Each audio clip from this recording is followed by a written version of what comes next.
kasi tayo. Punta muna tayo sa Joshua chapter 6 kasi relevant ito sa pagdating ng chapter 7. Joshua chapter 6.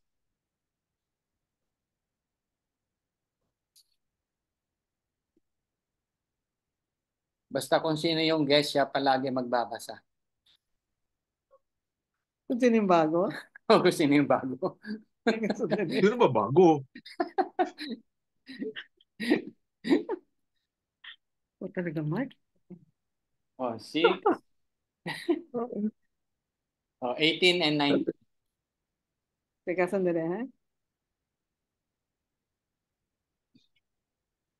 18 lang. 18 and 19. Yeah. 18 and 19. Okay. Oh, so ito yon, ha?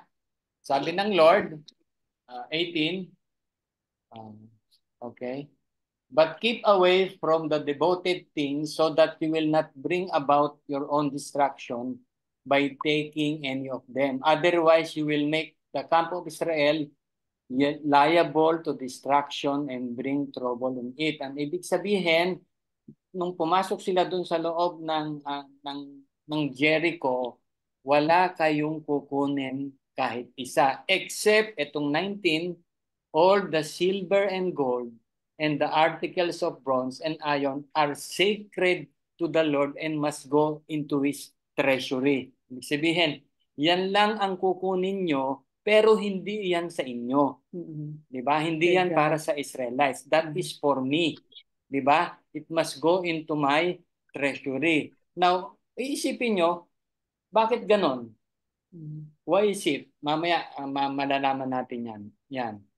Punta na tayo sa chapter 7.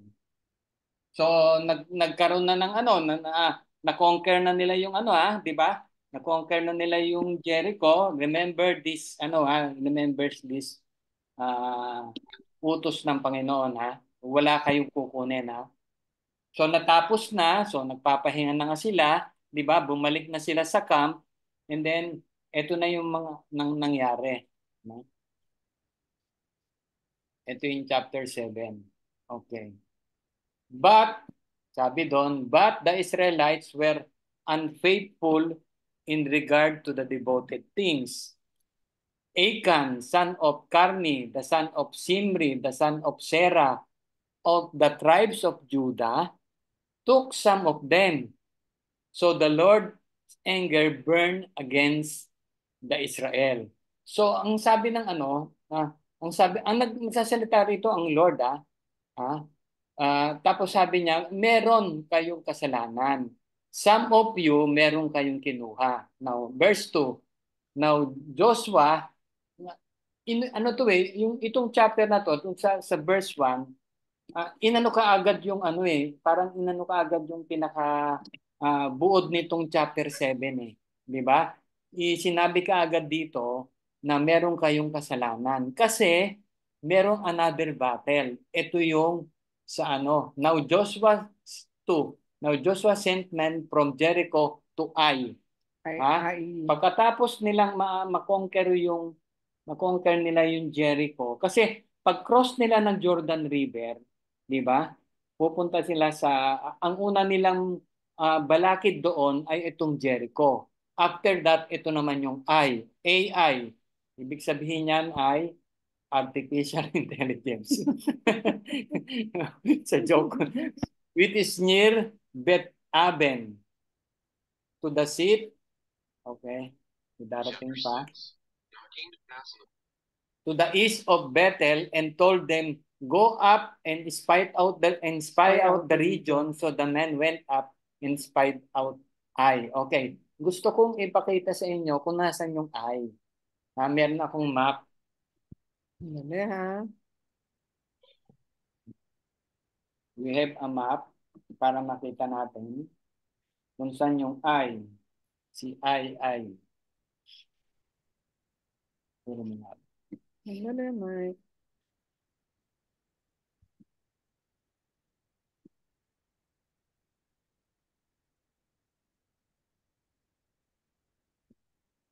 Okay. So, ikaw mo lang. From Frozen River. Ito na. Ayun si Ai. Okay. Kita nyo na? So, nag-cross sila ng Jordan, di ba? So, Ito yung Jericho. ito yung Jericho. Ha? Marapit doon ang Gilgal, di ba? Nasa kaliwa yung Ai, guys. Ayun, marapit sa Bethel. Yon. Ha? Medyo malayo yan. Malayo yan sa Jericho. Ang Jericho at yung Gilgal, ano lang yan. Isang Half day hakbang. walk lang yan. Ha? Samantalang itong ay, mga 3 days yan. 3 days walk yan. So medyo malayo siya. So ito yung susunod nilang i-conquer. Kasi ang ni Joshua diyan, pababa sila from Ai, bababa sila sa Jerusalem. Ba? Yan yung pagka-cross ng Jordan River. Okay, back to chapter 7.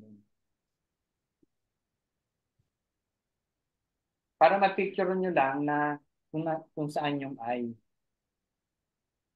At ang Ai, it is a region, pero hindi masyado siyang ka-fortified ng tawag Jericho. ito ng Jericho. No? Madaling Wala nang lusubin. sinasabi rito kung yun nga ay merong mga wall. Wala eh. Ibig sabihin, mas madali nilang sakupin lusubin. ito. Pero Madaling tingnan natin. 3. When they return, so nagkaroon na naman ng spy palagi, di ba? Nung sa Jericho, bago sila pumunta ron, may spy. Now, pagpunta sa Ai, meron na namang spy. When they returned to Joshua, they said, not all the army will have to go up against Ai. Ibig sabihin, walang wag tayong magpadala ng marami. Hindi ka pare sa Jericho. Lahat ng army pinadala niya.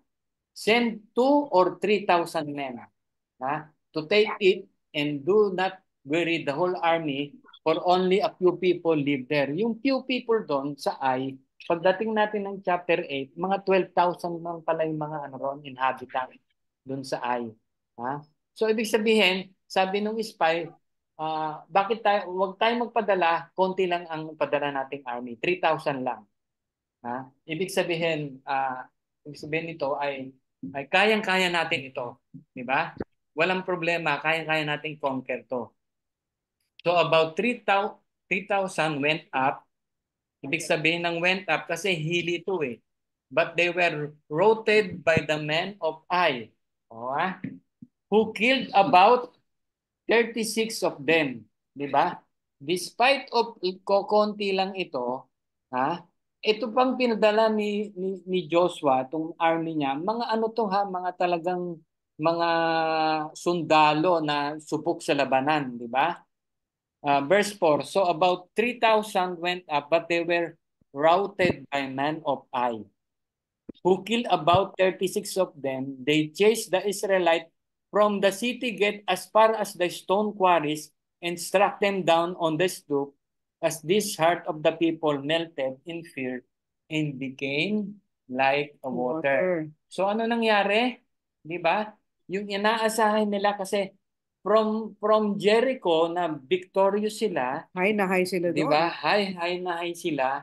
And then, yung sasakupin nilang ito ay it's a small town, small province, konti ang tao, 12,000 lang, 3,000 ang pinadala nila. They were namatayan pa sila. Di ba? 36. 36 of them died. Hinabol pa sila. Anong nangyari doon sa mga Israelites? Ano sabi? At this, the heart of the people melted in fear. Natakot na yun sila and became like water. Diba? Tingnan niyo sa verse 6. Then Joshua tore his clothes and fell face down to the ground before the ark of the Lord. Nasa camp na sila kasi yung ark of the Lord nasa middle yan, di ba? Remaining there till evening. Di ba? So ano nangyari? Guys, ano nangyari? Bakit kaya sila bakit kaya sila ibig sabihin anong nangyari sa Israel? Bakit sila natalo? What do you think? Tama naman nila, tama naman ang strategy nila. Konti lang yung mga tao, magpapadala tayo ng konti rin, hindi lahat ng army, di ba? Pero they were, Defeated. di ba? Kaya nga na-overconfident sila, tama yung sabi nila, na-overconfident sila, kaya nga sila parang they were become like water. Ano ibig sabihin ng became like water? Na-melt sila, parang bang Na-melt sila. nabuhusan sila ng ng yung because of their overconfidence, di ba? Na-underestimate nila yung Na-underestimate nila, di ba? Bakit? Yeah. What's the reason? What's the reason? Ano sa palagay Hindi mo? nila kinonsult Araw? si Sila God. nag-inquire from the Lord. Mhm. Hindi nila kinonsult si God. Okay. Ano pa? They Dati depended on themselves. They dependent on themselves kasi because of Their victory in Jericho. Coming from the victory. Diba? Coming from the Coming victory. from the victory. And then, overconfident sila. And then, tingnan nyo naman ang Lord. Diba? Bakit inalaw ito naman ng Lord? Diba? Kasi we have to learn. Ha? We have to learn from victory and then we have to learn from defeat. Diba? Parang yan yung buhay ng ating yan yung buhay ng ating Kristiyano eh. Hindi ba palaging victory, di ba? Kasi we have so many defeat in our life. Di ba? So we have to learn from it. Tapos tingnan mo si Joshua, he tore his clothes, di ba? He fell face down. Talagang nahihiya. Hiyang-hiya siya. Di ba? Sa nangyari. Tingnan yung verse 7. And Joshua said, Alas, Sovereign Lord, why did you, si Joshua to why did you bring these people across the Jordan to deliver us into the hands of the Amorites to destroy us? Di ba? So nag-question na ngayon si Joshua kay Lord, di ba? If only we have been content to stay on the other side of Jordan. Di ba? Parang dati nung natandaan nyo, yung puro complain ng mga Israelites, di ba? Gusto nila, bakit nyo kami pinapunta rito sa mga wilderness? Sana doon na lang kami sa mga Egypt, di ba? Nakakakain pa kami doon ng masarap. Although slave sila ron, di ba? Ito na naman si Joshua. Di ba? Ganon din pala si Joshua, di ba? Sana doon na lang kami, hindi na kami tumawid ng Jordan River. Guys, tinan nyo ha. Yung pagdawid nila ng Jordan River, hindi ba? Parang parte ng Red Sea, pinigil ng Lord yung flow of water doon sa upstream para makatawid sila, 'di ba? They were amazed, 'di ba? And yet ito si Joshua, sinasabi niya, why did you bring these people across the Jordan to deliver us into the hands of the and then destroy if only we have been content to stay on the other side of Jordan.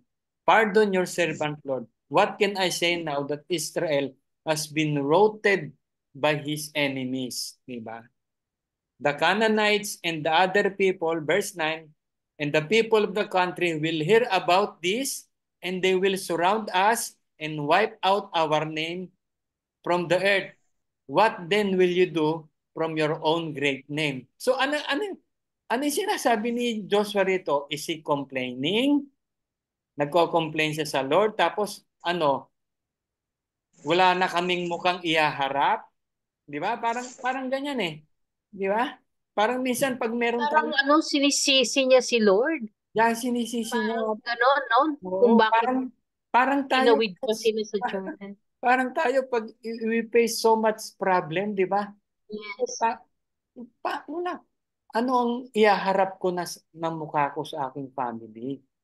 Ano iharap ko mukha ko sa church? Diba? Sa aking mga kaibigan. Parang ganito yung sinasabi niya eh.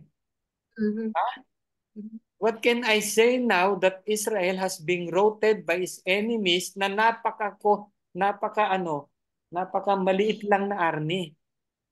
The Canaanites and the other people will hear. Sigurado yon, malalaman yon. It is a breaking news doon sa region na yon. Yan nangyaring yan. Di ba? What then will you do for your own great name? Sabi niya, Lord, anong gagawin niyo? Mapapahiya yung iyong pangalan. Di ba? Sounds familiar, guys, di ba? when we are defeated by problems, sounds like, di ba? Parang Nakakalimutan natin yung mga blessings and victories na nung sinamahan tayo ni Lord, di ba? Oo. Ganun sila. Ganun. Tama, di ba? Kakakross lang beta nila sa Jordan River, di ba? Di ba? Kakakross lang nila eh. Diba? Yes. At saka yung Jericho, di Yeah, ba? yung Jericho, di ba? Wala silang ginawa, di ba? So, Oo. what do you think? Ganito ba tayo? Easily forget. Oo. Ibig sabihin, are we like that? Very much. Siguro Yes. human nature, no? Human nature, di ba? Sobrang Nakakalimot tayo. from victory, and then they were defeated by a small army, di ba? So bagsak talaga, ibig sabihin, yung shoulder ni Joshua talagang bagsak. Have you experienced that? Na talagang yung balikat mo talagang lugmok ka. In other words, lugmok ka, di ba? Kasi hindi mo akalain na mangyayari ito. Kasi you are so dependent on ourselves. Di ba? Nakalimutan mo, di ba? So short of time. So short of time. Parang tayo when we go to church every Sunday, we are high kasi yung, di ba? Maganda yung message, di ba? High na high tayo, di ba? Pero pagdating natin sa house, nakasigaw na tayo. Ang init ng ulo na natin, di ba? It's so easy, di ba? Verse 10, the Lord said to Joshua, di ba? Ito naman ang maganda sa Lord, di ba? Ito naman ang maganda sa kanya. The Lord said to Joshua, stand up. What are you doing down on your face? Di ba? Anong ginagawa mo diyan? Israel has sinned. They have violated my covenant which I commanded to them. Ito na yung i-expose na yung bakit nangyari, ha? The Lord will expose. Ang ibig sabihin, hindi alam ng buong tribes kung bakit ganon. Ha? Tingnan nyo, Israel has sinned. They have violated my covenant which I commanded them to keep. They have taken some of my devoted things and they have stolen.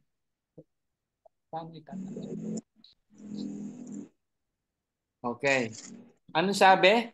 Kagaya ng yung binasa ko kanina sa chapter 6, di ba?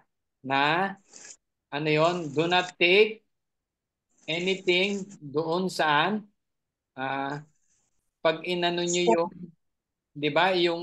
Ito pa yung sin na to, ito yung sin pa sa Jericho, ha? Hindi ito yung sin sa wala pa nga silang nakukuha sa di ba? Ibig sabihin, yung sa Jericho lang pala, meron silang kasalanan. They have taken some of the devoted things they have stolen. They have lied. They have put them with their own possession. That is why the Israelites cannot stand against their enemies. They turn their backs and run because they have been made liable destruction. I will not be with you anymore unless you destroy whatever among you is devoted to destruction. Now, paki-explain itong verse 10, 11, and 12 na to. Anong ibig sabihin ni Lord dito? Patayin sila. Ano ibig sabihin niya? So merong isa sa tribe sa inyo, may nagkasala. Anong nangyari, Beda? Nag-go against sila, di ba? Ang command niya, do not, ang lahat, yung silver, gold, and articles of bronze and iron are sacred to the Lord. And mapunta dapat yun sa kanya. Okay.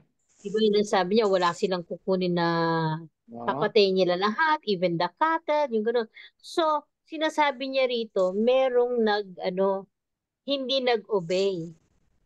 Diba? Okay. Which I commanded them to keep yun. Oo. Yung Okay. devoted things. They have taken some of the devoted things. Nagnakaw sila. Okay. They So, have lied. Yun. okay, tama, di ba? Let's continue. 13. Go consecrate the people. Ibig sabihin, hindi kayo mananalo, sabi ni God, unless you correct these things. Di ba? Parang tayo, guys, if we will not correct our behavior or attitude, we will not win yung battle natin ngayon. Di ba? Whatever it is. Di ba? Consecrate yourselves in preparation for tomorrow. For this is what the Lord, the God of Israel said. There are devoted things among you. You cannot stand against your enemy until you remove them. Diba? 14. In the morning, present yourselves tribe by tribe. No, yun. Sabi niya, ha?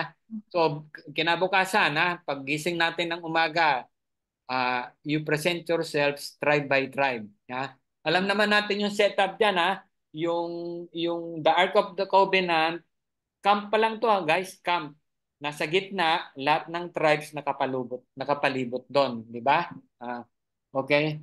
And then the tribe the Lord chooses shall come forward clan by clan. The clan of the Lord chooses shall come forward family by family, or tribe by tribe, and then clan by clan, family by family, and the family the Lord chooses shall come forward man by man. Okay. Antindi, no? 15.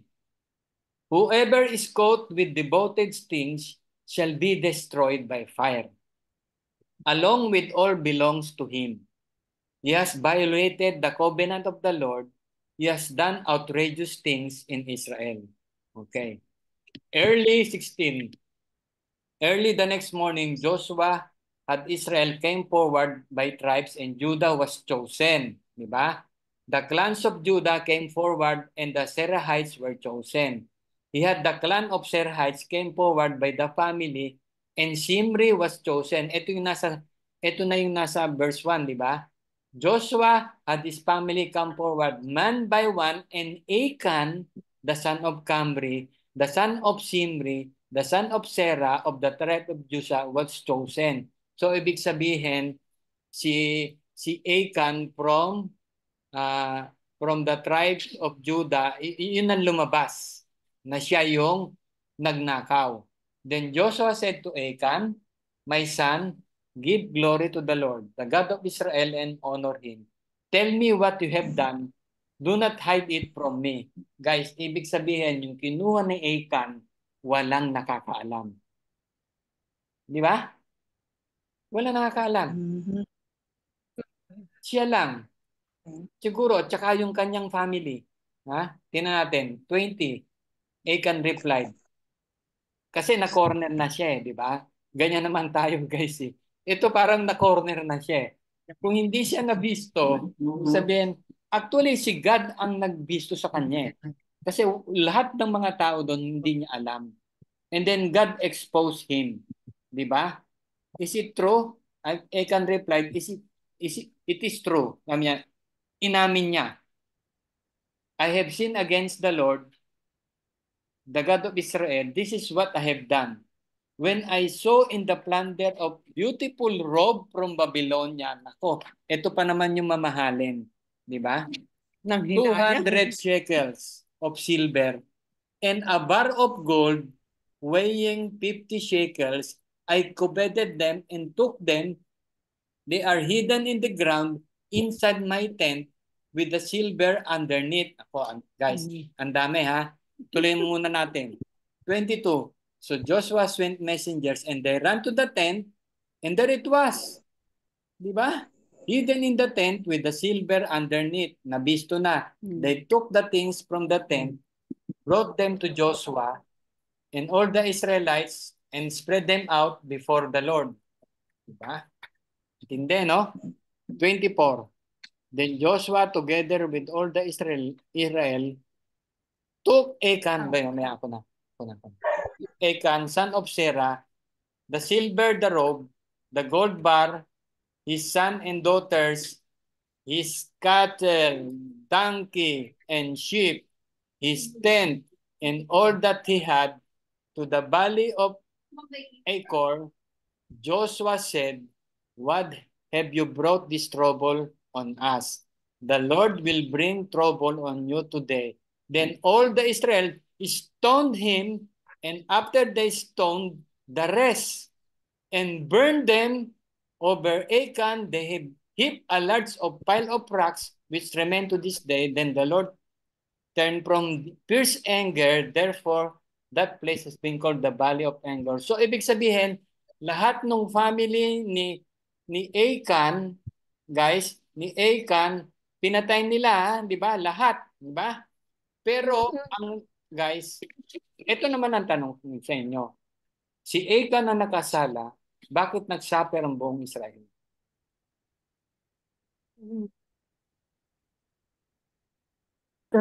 Hindi nga alam eh. Hindi nga alam ni Joshua eh. Di ba? Kaya nga si Joshua, sabi niya, takang-taka siya.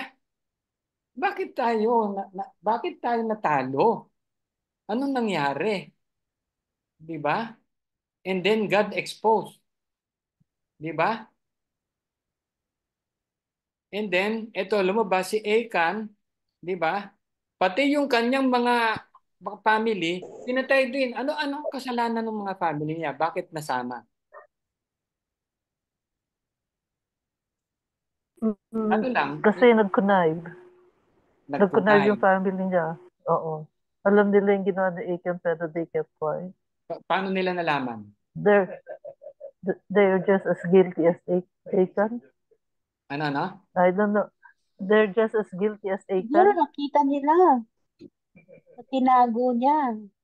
Nung pinasok. Siyempre, sinabi niya siguro sa family niya, no? Okay. Sino pa may opinion? And dapat lahat sila one. Yung united sila in following the command of the Lord. So, ang ibig sabihin niyan, halimbawa, guys, si Achan, so may nilut siya, di ba? May nilut, yung nilut niya, guys, hindi barya. Ibig sabihin, hindi yung nabubulsa. Di ba? Kasi ito yun eh, marami eh. Di ba? Ilang tawag nito? Ilang silver, ilang 200 shekels of silver, and a bar of gold weighing 50 shekels. Di ba? So nung kinuha na yan, hindi ba? Dinala niya yan sa camp niya. Dinala niya yan dun sa family. Sa tent. Dun sa tent, di ba? Hidden in his tent. Tama yung sabi ni Tessie. Ibig sabihin yan, yung kanyang family in cahoots. Lahat hindi niya kayang itago mag-isa yan. Hindi niya kayang itago yan mag-isa yan. Under the tent, ibig sabihin, naghukay sila. Yeah. Naghukay silang pamilya at doon tinago. Isipin So mo. they were all destroyed. Bakit lahat sila? Guys, bakit lahat? Parang yung sa parang yung sa Jericho, walang itinira kung hindi si Rahab. 'Di ba? Yung harlot. Na yun yung nag-save doon sa mga spy, 'di ba? Kasi yun yung talaga yung promise nila kay Rahab. You will be spared, 'di ba? So they were spared, pero lahat itinira, men, women, and children. Pati nga yung pati yung mga hayop ano yung sabi ni Edith? Bakit? 'Di ba? 'Di ba? Nandiyan si Edith. Ano yung sinabi ni Edith? Tapos dito, yung family rin kasama, 'di ba? Halos pareho. Why? Bakit? Kasi iisa sila. Ha? Pero ano yung principle dun sa tawag nito? Sa Jericho na pinatay lahat. 'Di ba? Tapos dito, Para hindi na mag-spread yung kanilang yeah. Mhm. yung masamang Ang galing. ugali nilang yun. Yeah. Warning, it is a warning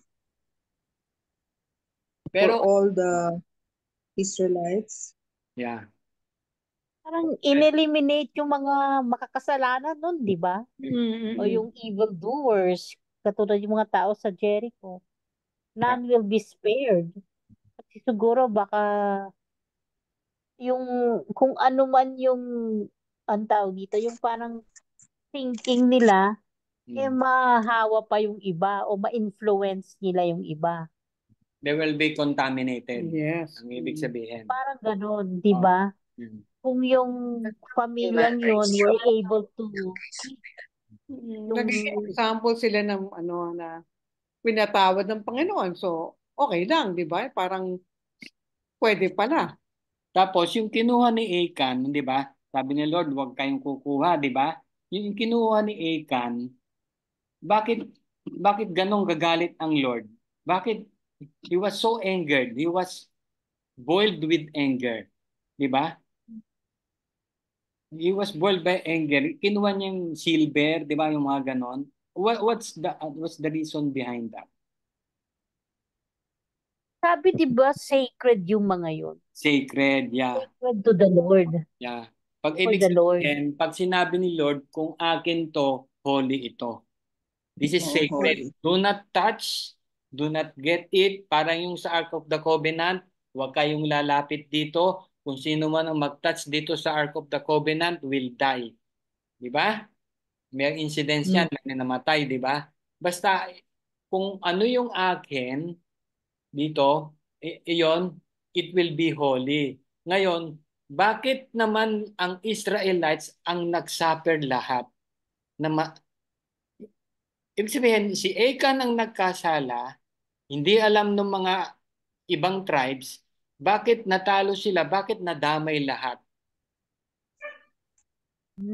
It's a Bakit lesson. damay? Parang all for one for all. Kaya, sino pa? Ano sa palagay mo? Kasalanan ng isa. Brother Mike, Parang parang hindi Yeah. parang hindi yata nila kinonsult si God before battling si Ai. Okay. They went ahead na hindi sila nag-consult o nagpaalam kay God. Could that be pride on their part? Naging pride sila, di ba? Oo. Now, ang question ko, bakit nadamay ang buong Israel? Yung natalo sila, bakit natalo? Achan's fault. Puro warning nga yun, di ba? Yeah. Parang Warning. sinasabi na, kumbaga parang accountable. Yung bang, anong tawag dun? So, you May should be accountability careful in sila, no? obeying the Lord. Kasi kung Oo. ano man yung action mo na hindi tama, maapektuhan yung iba, maapektuhan lahat. Okay. Sino pa? Brother Claro, ikaw. Anong palagay mo? I would say, yes, the accountable is a very good word in that, but I would expound it a little na I would say we are our brother's keeper. Okay. Good. It's a matter of accountability. Tama yun. Yup. Diba? Tama. Thank you. Tandaan nyo guys yung because of one man's sin, Adam, Si Adam, lahat Diba? apektado. lahat Oo. apektado, tayo apektado hanggang ngayon. Di ba? Di ba? Wala nga tayong kinalaman dun. Wala naman tayong kinalaman dun. Ang layo-layo na natin. 20th century na tayo. Di ba? Parang Israelite, di ba? Si Achan lang yun ah. Bakit nadamay kami? Di ba? It's parang the same, di ba? It was the same. Di ba? Ang ganda ng nito, yung ang dami ang dami kang ma-learn dito na yung although it is Old Testament pero very relevant ito sa ating 20th century, di ba? Si God, you cannot hide anything from him. Di ba? Yung may expose ka pa. Di ba? At saka tinan nyo, meron pang isang tanong dyan. Bakit itong God ng Old Testament ano yun? Bloodthirsty. Bloodthirsty. Oh, Sabi nila, pero oh, hindi naman. bloodthirsty. Pero pagdating naman dito, guys, dito sa New Testament, Old Testament. forgive 70 times 70. Di ba? Oh, napaka-compassion, di ba? Ano yung masasabi nyo ron? Binabalanse lang. Hindi na ba? Di ba? May nagtanong yan eh. Sabi niya, kaya nga ayaw ko magbasa Oo ng nga. Old Testament eh. Yung Para wrathly kasing- God in the Oo. Old Testament talagang Antindi, no? Matindi. very great, diba? Oo, i-disobey mo lang siya. Ano, yung pwede kang mamatay, you can drop dead, di ba? Oo, Merong ganun na drop anytime. dead lang. Teka muna guys. Sasagutin natin mamaya. Patapusin muna natin yung chapter 8. Kasi yan continuation yan. Susunod na speaker natin. Continuation yan kasi tuloy-tuloy lang to ha. Kasi ibig sabihin to, walang gap ito. Isang narrative lang ito. Okay. Joey, let's hear from Joey, guys. Take it away, Joey. Ako kinakabahan tuloy ako sa inyo, Brother Mike. Chapter 8. Wow. AI destroyed. Amen. Teka muna. Anin ko na? Sa 8? Yes. 8, okay. Yeah. Lord, lead me.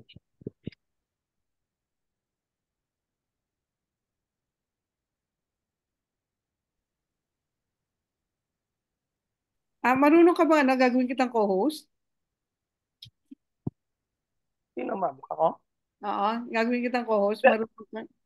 Papasahin ko na lang Okay, ito. sige. Sorry. Sorry. May iba siyang presentation, ma'am. I think. Aalisin ko na to. Aalisin ko na tong ano. Yeah. It's okay. Okay. Yeah. Sige. Baka iba. So, pasahin din. Yeah. Okay, let's dive in. Para matapos na. Ano yun naman naninigas to kamay ko. Okay, AI destroyed. No? Yeah, AI means ruin. Diba? Ruin. No? And Achan means trouble. Kaya chapter 7 is very troublesome. No? And because of the sin of one man, Achan, and the whole family was suffered. Dito sa chapter 8 naman, kita natin dito, then the Lord said to Joshua, do not be afraid. Sabi niya, do not be discouraged. Some Bible translations dismayed. It means confusion. Take the whole army with you and go up and attack AI. So dito, first sa verse 1 pa lang, sabi sa kanya ni Lord, take courage, no? Do not be afraid. Sabi niya, do not be dismayed. Huwag kang ma-confuse. Kasi nabasa natin kanina sa chapter 7, no? Sabi nga ni Brother Mike, their heart become like water. Nag-look mo sila because of the pagkamatay ng 36 men. Tama ba? 36 men ang pagkasabi? Oh yeah, 36, no? 36 soldier dun sa battle of encounter nila. Kasi actually sa conquest ng Joshua dito, wala pang casualty dito sa unang sa Jericho, no? Mas malaki 'yun, saka mas malalakas, wala pa silang casualty. Even then, pag-cross nila dito sa Jordan River, marami na silang na-encounter, no? Actually, dalawang giant yun. The King of Bashan and King Og.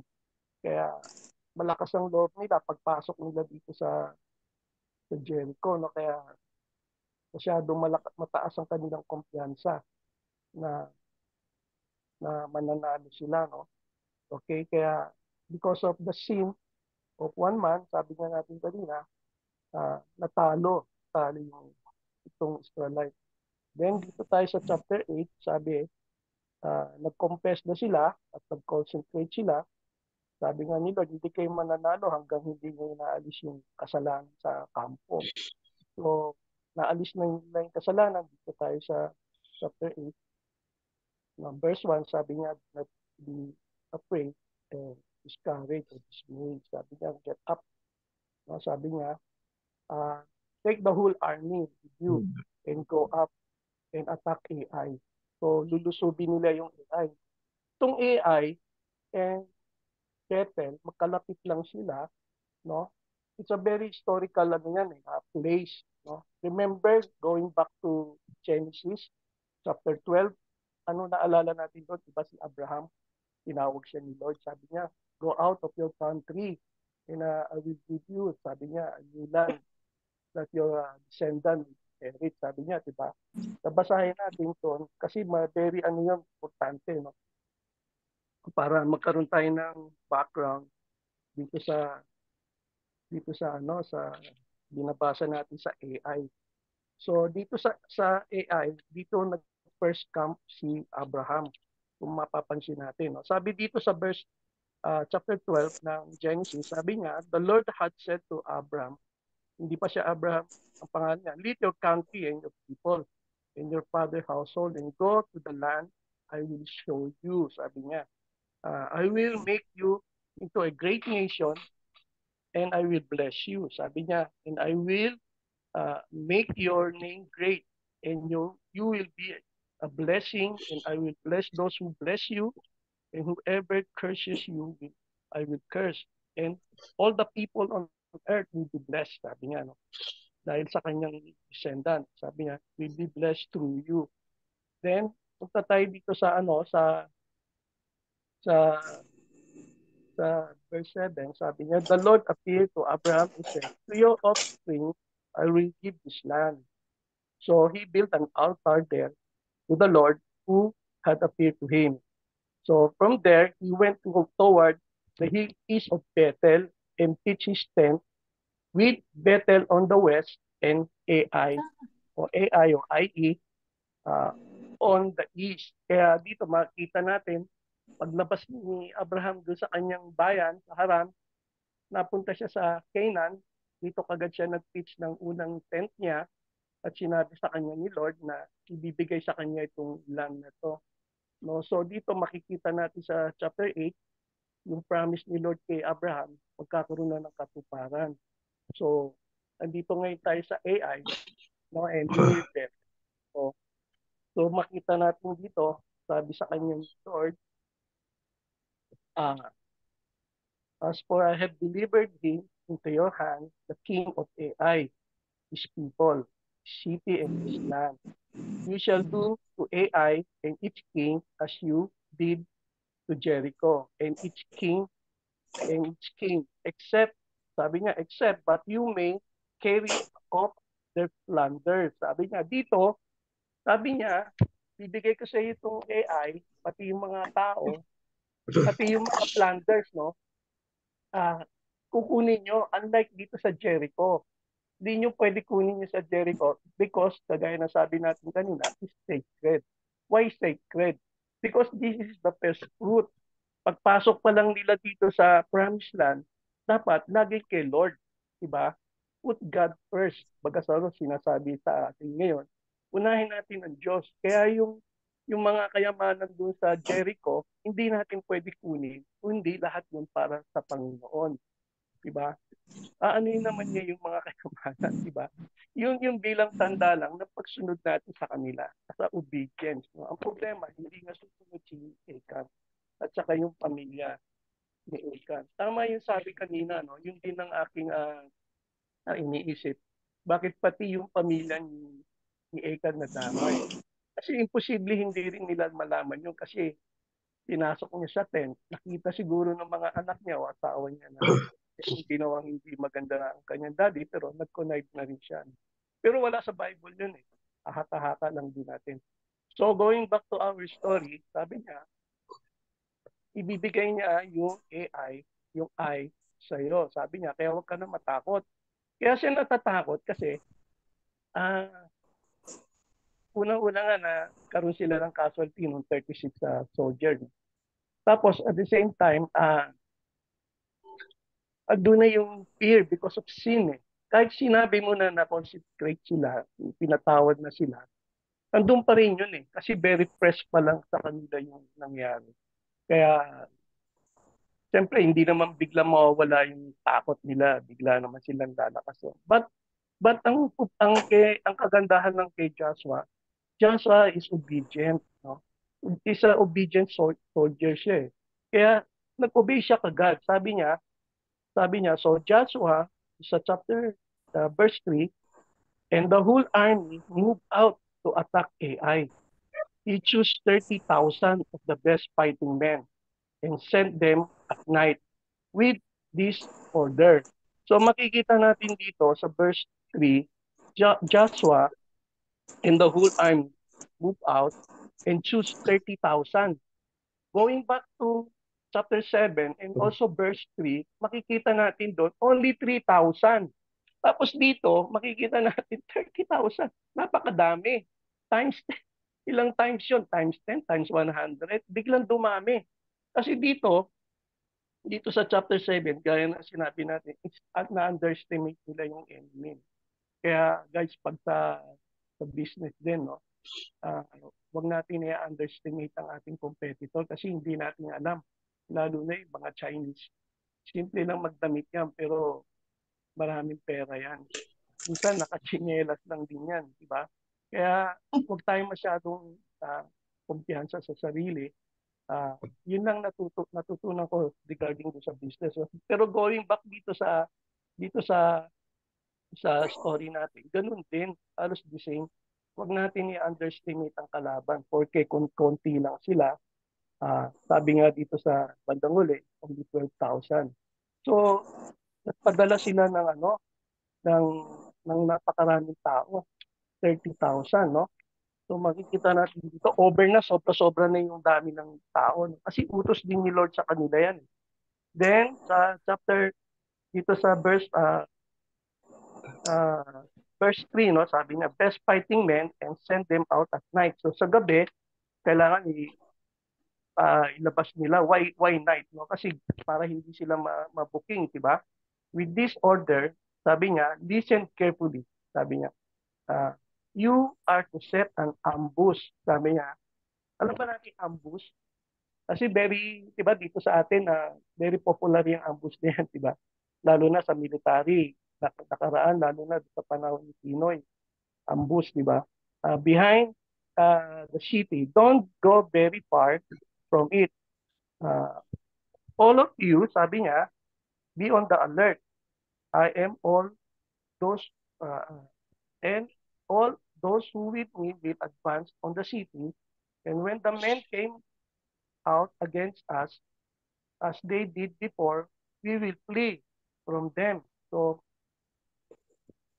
going back to the story of chapter 6, sabi niya, di ba, and 7, di ba, hinabol sila ng mga soldier ng tiga AI, di ba? Natalo sila kasi una-una, hindi sila nag-inquire sa Panginoon at that time, no? Pero dito, gagayahin ngayon ulit ni Joshua yung nangyari doon sa una nilang pag-atake. So sabi dito, I and all those who with me will advance on the city. And when men came out against us, as they did before, we will flee from them. They will pursue us until we have lure them away from the city, or they will say they are running away from us as they did before. So, mamaya i-explain natin yan. Meron tayong konting illustration para lalo natin maintindihan. Dito sabi niya, you are to rise up from ambush and take the city. The Lord your God will give it into your hand. When you have taken the city, set it on fire. Do what the Lord has commanded. See to it you have my order. So, guys, kagaya kanina, no, si Brother Mike nagtatanong din, bakit kailangan pa natin isunugin yung AI? Diba? Papatayin na natin, tapos susunugin pa natin. Ba't kailangan pa sunugin? Meron bang mga kasagot? Kasi sa utos niya rito, sabi niya, set it on fire. Do what the Lord has commanded. See to it, you have my order. Okay? Then Joshua sent them off, and they went to the place of ambush and lay in wait between Bethel and Ai to the west. Okay? Al, To the west. isa pa siya natutuling. Wait, Al-Bat, AI, but Joshua spent the night with the people. Okay? Then, verse 10, early the next morning, Joshua mustered his men. So, binigyan niya ng instruction. Then, and he and the leaders of the Israel marched before them to Ai. Then, the entire force Then the force. that was with him marched up and approached the city, arrived in front of Ai. They set up the camp north of Ai with the valley between them and the city. Kasi meron, mamaya makikita natin sa illustration na meron siyang valley. Mataas yung AI, saka yung kinalalagyan ni Joshua. Sa verse 13, sabi niya, verse 12, Joshua had taken about 5,000 men and set them in an ambush between Bethel and Ai to the west of the city. Verse 13, they had the soldier take up their position, all those in the camp to north of the city and ambush to the west of it. That night, Joshua went into the valley. Okay, dito sa verse 14, may request Sister Bless to read na lang dito sa verse 14. Verse 14. Up When the to king of Ai, 14 to 17. Okay. Okay. Okay. 17. When the king of Ai saw this, he and all the men of the city hurried out early in the morning to meet Israel in battle at a certain place overlooking the air above. But he did not know that an ambush has been set against him behind the city. 15. Okay. Joshua and all Israel let themselves be driven back before them, and they fled toward the wilderness. All the men of Ai were called to pursue them, and they pursued Joshua and were lured away from the city. 17. Not a man remained in Ai or Bethel who did not go after Israel. They left the city open and went in pursuit of Israel. Amen. Can you go ahead? Okay. 17. 18. Okay. Then the Lord said to Joshua, hold out toward Ai the javelin that is in your hand, for into your hand I will deliver the city. So Joshua held out toward the city the javelin that was in his hand. As soon as he did this, the men in the ambush rose quickly from their position and rushed forward. They entered the city and captured it and quickly set it on fire. Okay. Let me explain. So, on fire na naman, no? Kailangan sunugin natin yung ano. So, meron akong konting illustration dito. I will show you. Sana makita natin. No? Kasi mahirap paliwanag pag yung then, dito sa verse 14, sabi niya, when the king of Ai saw this, he and all men of the city hurried out early in the morning. So, nagpunta na sila sa Jasa early in the morning dun sa valley. Doon na silang tambay, no? At evening, pinapunta niya yung 5,000 men dun sa likod between Ai and Bethel. Okay, I will sana makita. Paano ba to?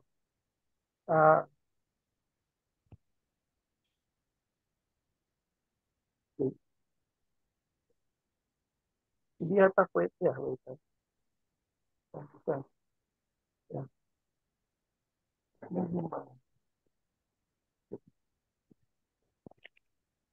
Can you zoom? Yan, yan, yan. Okay, good. Okay, this is Yan. Joshua, no? Sa picture. And kung makikita natin, this is AI and Bethel. The 5,000 men is here. So, 5,000 men here, diba? And the men, kasama si Joshua, stop after sila.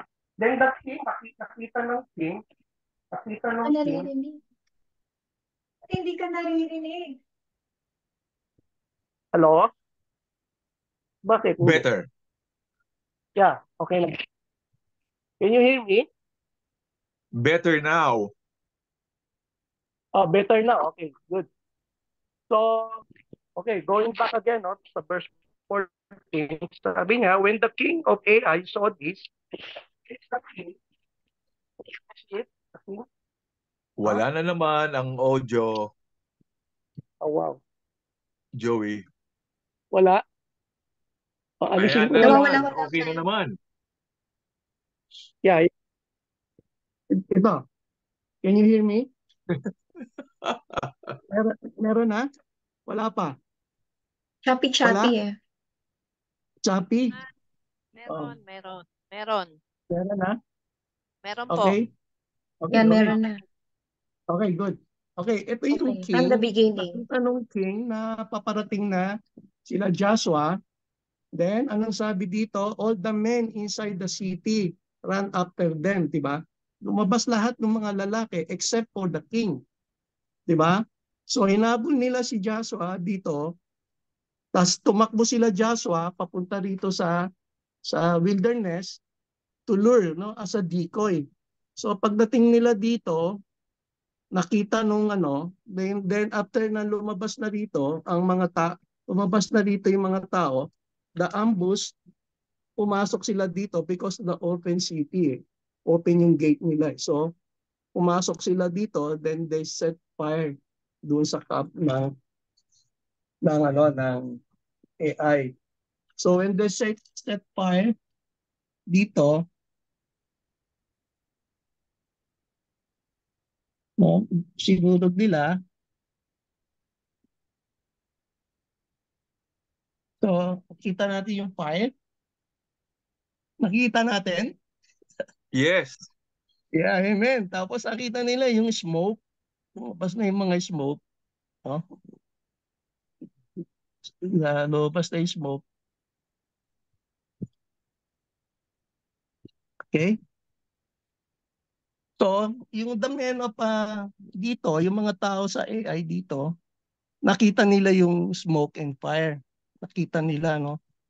So, siyempre, tendency niyan, magkakaroon na ng takot doon sa nila, sa puso nila. No? Kung ano yung nangyari doon kila Joshua sa chapter 7, ganun yung nangyari sa kanila. So, sila Joshua, ang nangyari, instead na tumakbo sila sa wilderness, bumalik na sila para harapin yung AI, mga soldier ng AI. At the same time, yung mga decoy, yung mga ambushmen nasa likod, pagkatapos nila sunugin yung city, they went down and after also dun sa AI. So, bababasa natin dito dito sa sa verse 20. Maliwanag ba? Maliwanag yung Yes. ambush? Yeah. So, sila Joshua naging parang decoy, no? Pero delikado yung ginawa nila eh. Pwede silang mamatay doon kasi hindi sila masyadong lumaban doon. Tumakbo sila, pwede silang mapatay doon. But the Lord protected them, no? So dito sabi sa verse 20, nag-stop si Sister Bless doon. Sabi niya, the men of Ai looked back and saw the smoke, no, of the city rising against the sky. Okay? Rising the sky, no? but they had no chance to escape in any direction. For the Israelites who had been fleeing toward the desert had turned back against their pursuer. So yung na-sandwich sila, baka sa madaling salita, na-sandwich sila. Then the city and that the smoke was going up from the city, they turned around and attacked the men of Ai. The men of Ambot also came out of the city against them, so that they were caught in the middle. So ito na yun, yung sinasabi natin kanina, na-sandwich na. With the Israelites on both sides, Israel cut them down, leaving them neither survivable nor fugitive, diba? But they took the king of Ai alive. So pinuli nila yung hari ng Ai and brought him to Joshua. When Israel had finished killing all the men of Ai in the field and in the desert where they had chased them, and when every one of them had been put the sword, all the Israelites returned to Ai and killed those who were in it. So bumalik sila sa city ng Ai. Then tinapos nila yung mission nila. Then kinuha nila yung mga gamit doon. So, Sister Blas, can you read verse 27? 25 muna. No, we're still Okay, in 25. Okay, 25. Okay. Okay. 12,000 men and women fell that day, all the people of Ai. 26. For Joshua did not draw back the hand that held out his javelin until he had destroyed all who lived in Ai.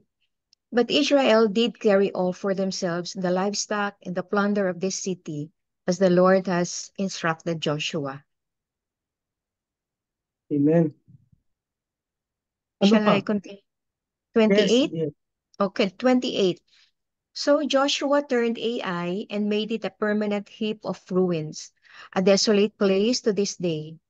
He impaled the body of the king of Ai on a pole and left it there until evening. At sunset, Joshua ordered them to take the body from the pole and throw it down at the entrance of the city gate. And they raised a large pile of rocks over it, which remains to this day. Amen. So this is the rock in front of the city gate. So, naglagay na naman ng pile of stone dito si Joshua. Remember, dun sa crossing the Jordan, kumuha rin sila ng malalaking bato as a memorial para sa next generation, diba? Ganyan din sa Jericho, naglagay din sila. Dito sa chapter 7, ganun din, naglagay sila kay Achan. Now dito, naglagay din sila ng pile of stone sa city ng sa gate ng Ai. So ano ibig sabihin, bakit lagi sila naglalagay ng pile of stone dito sa as a memorial, 'di ba, para maalala natin. Dito ang take ko dito sa stone na to, isa kasi dito sa chapter 7 natalo sila. Ngayon sa chapter 8 nanalo sila. Meron siyang parang our God is a God of second chances. Pinagkakaloban niya tayo ng bagong pag-asa, na makabangon muli. Kaya nang binibigyan niya tayo ng a fresh start. Binibigyan niya tayo ng panibago simulain dito sa buhay natin. Pag nagkasala tayo, bumagsak tayo, meron pa tayong chance, 'di ba? Because our God is a God of mercy, 'di ba? Ang problema dito, because of sin, the sin rob us our victory, Kaya dito sa Ai, we obey, Joshua obey the Lord, and they consecrate themselves, Kaya victory ang binigay sa kanila ni Lord. Dito sa chapter 30, makikita natin the covenant renewed at Mount Ebal. No? Then Joshua built on the Mount of Ebal an altar to the Lord, the God of Israel, as Moses, the servant of the Lord, had commanded the Israelites. Ito, makikita natin as a reminder. No, after na nila manalo dito sa AI, no, pinaalalahanan ni Joshua ang kanyang mga follower, no, sa Mount Ebal, no. Itong Mount Ebal, medyo malayo to sa AI, papuntang Bethel. No, very very historical place din to pag nakita natin mamaya. Okay, so Sister Bless, pakibasa dito sa Deuteronomy 27 verse 1. Deuteronomy 27 verse 1. Yeah, okay. Moses and the elders of Israel commanded the people, keep all these commands that I give you today. Hanggang saan yun? Okay. When you have crossed the Jordan into the land the Lord your God is giving you, set up some large stones and coat them with plaster. Write on them all the words of this law. When you have crossed over to enter the land the Lord your God is giving you, a land flowing with milk and honey, just as the Lord, the God of your ancestors, promised you. And when you have crossed the Jordan, set up these stones on Mount Ebal, as I command you today, and coat them with plaster. Build there an altar to the Lord your God, an altar of stones. Do not use any iron tool on them. Build the altar of the Lord your God with filled stones and offer burnt offerings on it to the Lord your God. Sacrifice fellowship offerings there, eating them and rejoicing in the presence of the Lord your God. And you shall write very clearly all the words of this law on these stones you have set up. Amen. Okay, can we, as we see dito sa illustration, Mount Gerizim,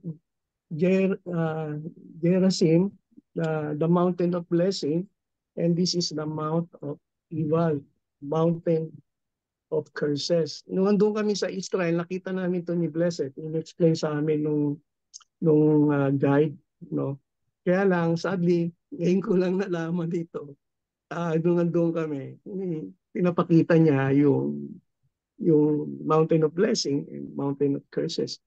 Wala lang, no? Kasi hindi natin alam. Right now, siguro kung andun kami at naalaman namin ito, baka very excited kami. No? So makikita natin in the middle, Shechem, no? Very very historical din tong Shechem.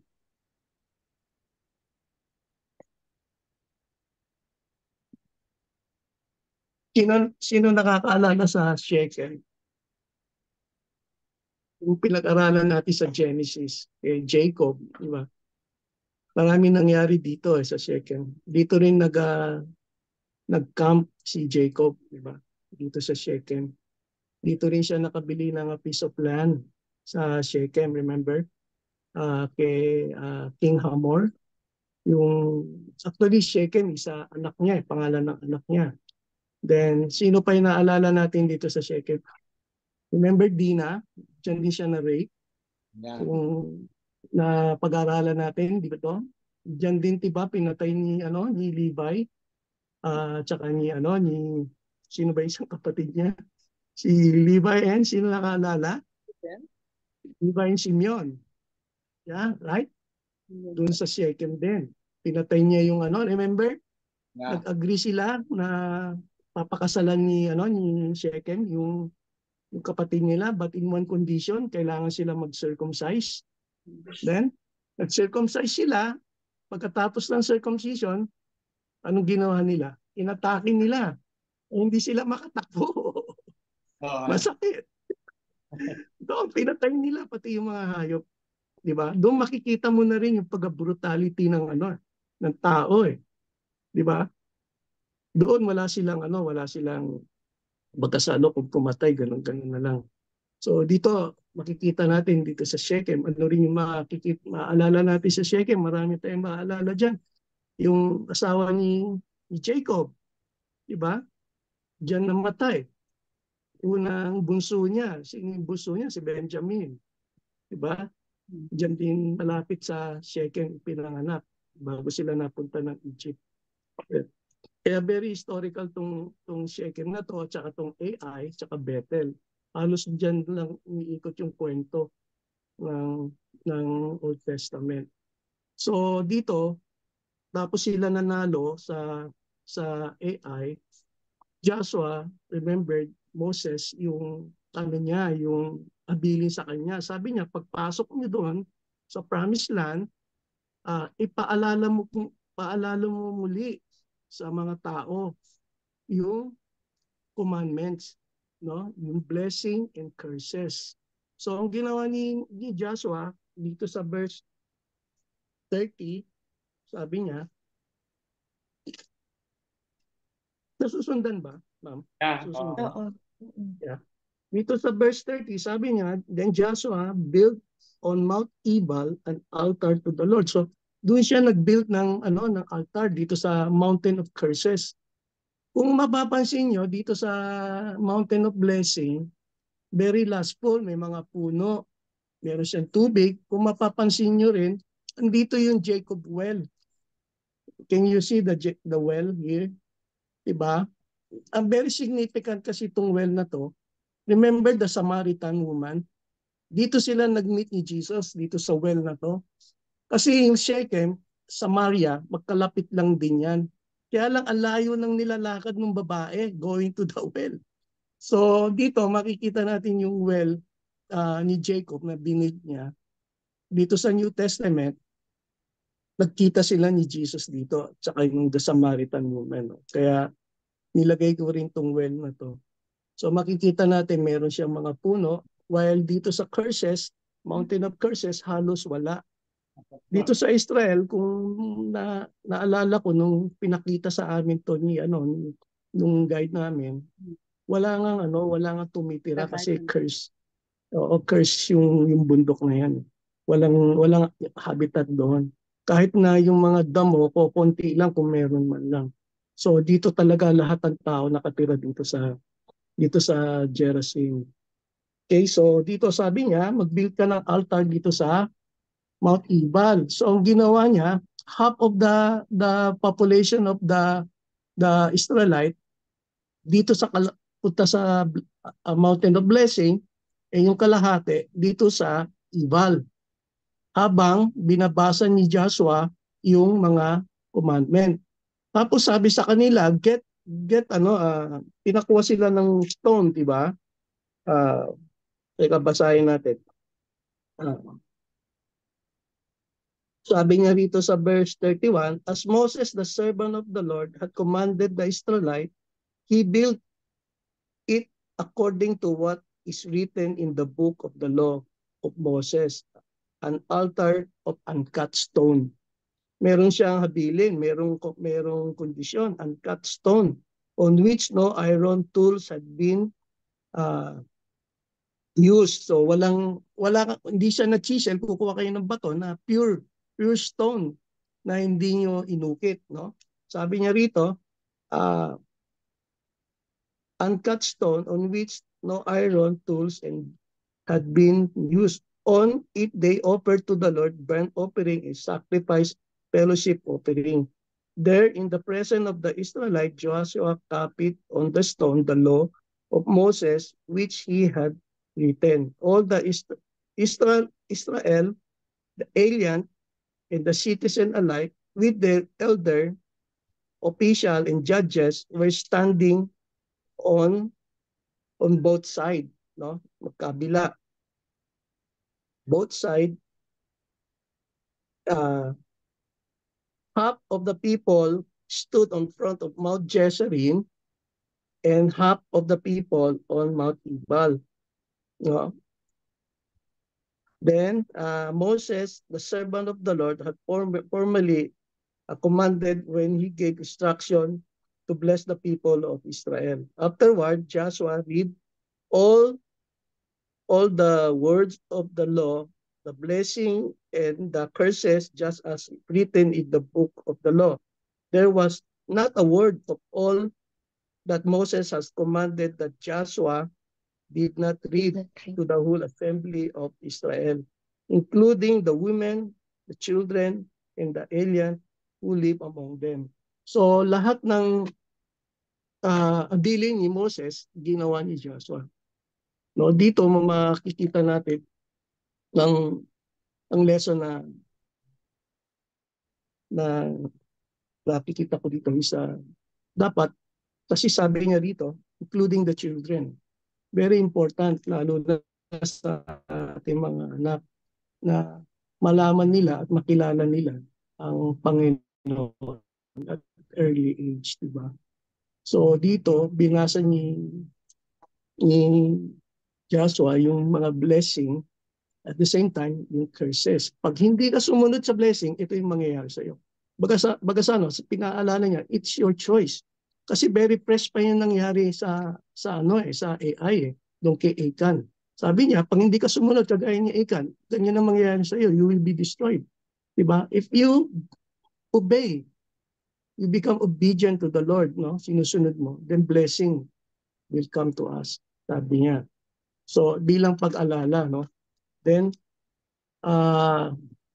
dito sa Shechem, makikita rin natin dito, kasi itong binibigay ni Lord is a land of Canaan.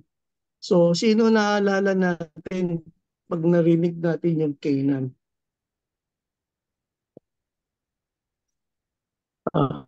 Ang naalala ko dito, Canaan, remember yung anak ni Noah after the flood? Remember si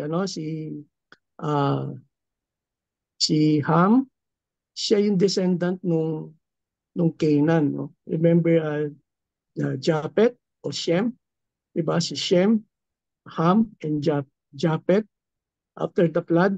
Remember anong ginawa ni Noah? Noah was a man of soil.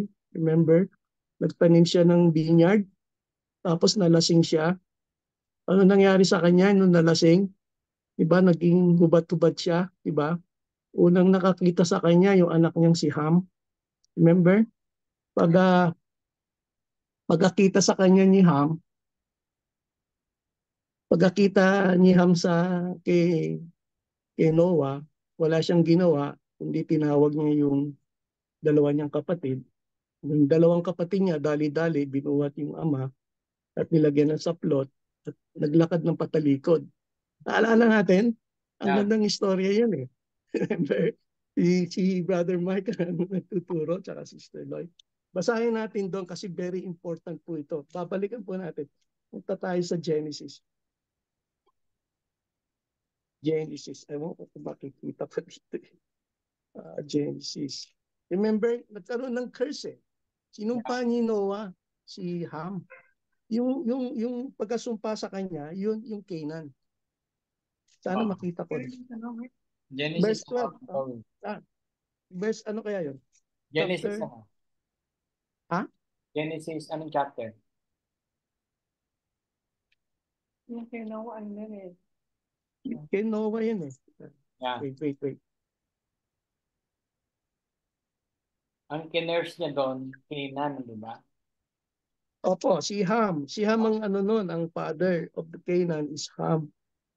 So, naalala natin. Yeah. Here. Ito po. Well, Babasahin ko po. Hindi. Tandaan namin. Wala. Wait. Ito. Kita ko na. Wait. Babasahin ko po. Genesis chapter 9. Sabi nga dito, cursed be Canaan. Sabi niya, si Jacob si Noah ang nagsasalita rin. Cursed be Canaan. The lowest of the slave will be to his brothers. Diba? Blessed be the Lord God of Shem. May God extend the territory of Japhet. Sabi niya, in the tent of Shem, and may Canaan be his slave. So magiging alipin yung mga tiga-Canaan. So moving forward, kung babasahin natin yung chapter 9, doon magkakaroon ng katuparan. Yun nangyari, yung curse niyan. Magkakaroon ng slave, no? Magiging slave yung isang tribe doon sa Canaan. So, yun, then after that, in chapter 10 na, yeah. So, a beautiful story. So, makikita natin yung from Genesis to Jericho, it's almost 400 years magmula doon kay Abraham, diba? Kaya bumabalik lang. So, as we studied dito sa Joshua, sana matapos natin, napakaganda. Magkakaroon tayo ng complete picture ng promise ni Lord na God is faithful, no? Pangako niya kay Abraham sa Genesis, nagbibigyan siya lupa, nagkaroon na ng katuparan dito sa kay Joshua, no? Sa chapter 8, unang nilang na-encounter is Jericho, then Ai, then so on, hanggang matapos, di ba? Hanggang dito sa dito sa lifetime natin, dito sa generation natin, nakita naman natin in 1948, naging nation na yung Israel. Remember? One of the na bumoto is Philippines, di ba? So, dito, pag binabasa natin, dapat may encourage tayo. Nagkatotoo yung sinasabi dito sa Genesis. Okay? Yung panahon pa ni Trump, di ba? Binigyan niya na ng capital ang Israel, Jerusalem. Remember? So, we are in the last day, di ba? Kaya, sana ma-encourage tayo habang nag-aaral tayo nitong Word of God. Diba? Gaya na sabi ni Joshua, this book of law shall not depart on your mouth. Meditate it day and night. And be very careful to follow it, diba? So that you will be prosperous and successful. So guys, this is the best. Kaya encourage everybody na to read, especially early in the morning. I don't know, pero mas maganda, diba? Sabi nga ni Sister Lloyd, the best is the first hour in the morning to pray, to read this, diba? Yun. So makikita natin, is our choice to follow the mountain of Jezreel, Gerizim,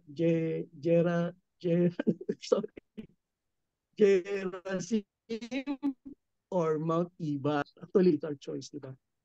So, thank you, Lord, and sana po meron tayong take home kahit konti. Thank you. Maraming salamat po. I thank you, Joey. Ay, Joey. Thank you so much, Joey. Galing. Ako, napakaganda ng Oh. vision. Pasensya na, Ay, high-tech. ko lang nalaman yung mga mount na yun eh. Hindi ko. Yeah, may napakita pa ako. Wait. Ito, para meron din akong ito, wait yeah, ito. I show you muna to. Okay, para ma-complete. Okay, ko. So, dito, sa Jordan River, tumawid sila. Katabi ng Jordan River is Mount Nebo. Dito natin makita si Moses. Hindi siya nakapasok, no? Nakita lang niya yung Canaan, the promise. No? Tapos dito, tumawid na sila sa Jericho.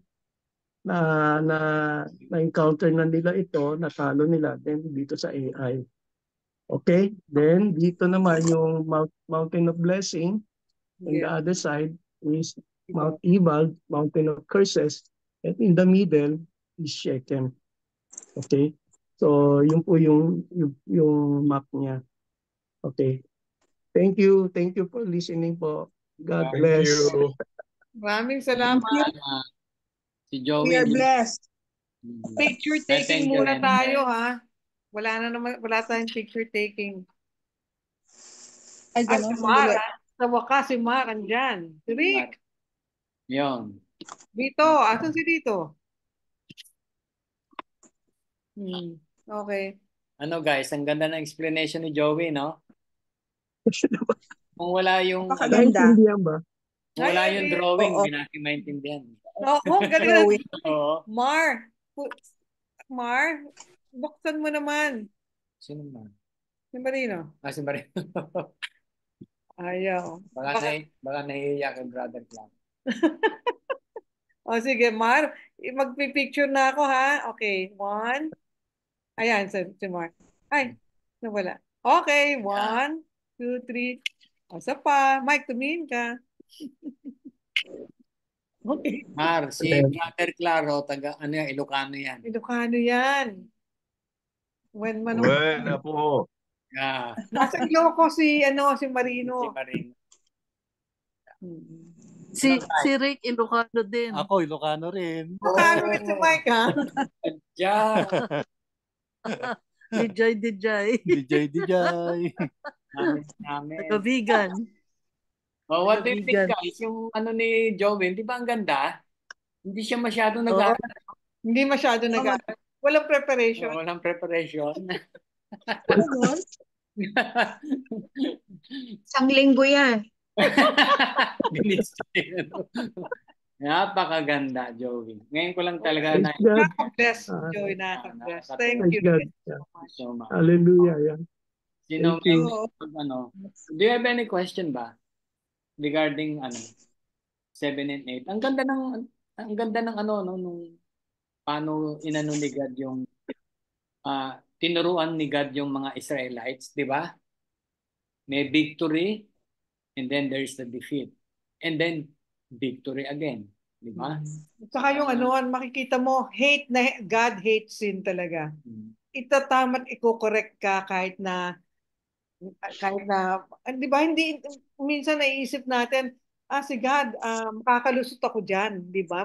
Yung, hindi naman, iniisip ko, ano bang naiisip ni Achan, na hindi siya, na makaka-get away siya? Parang, di ba, at saka, tandaan natin, yung consequences ng sin natin, hindi man bukas makalawa, it will come. Meron consequences at meron consequences. So better not to sin. Diba? Kasi talagang babalikan tayo ng mga kasalanan natin. Sad but true. Yun. Real talk. Sino pa? Sandali.